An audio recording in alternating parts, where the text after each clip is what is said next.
How you can get the WhatsApp Meta AI. So let's start. So first of all, you have to go into your app store or the play store that you are using, and from here you have to go in the search and you have to search for your WhatsApp.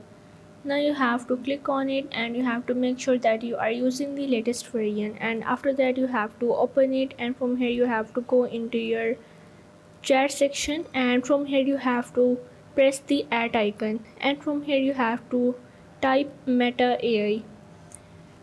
So if you can't see this in your WhatsApp application, you need to be aware that WhatsApp only periodically rolls out this update on the selected device and the selected users, and also on the selected countries. So if your country does not have this option, so you all need to wait until you are able to get this option. So if this video helped you out, make sure to like and subscribe the channel, and see you in the next video.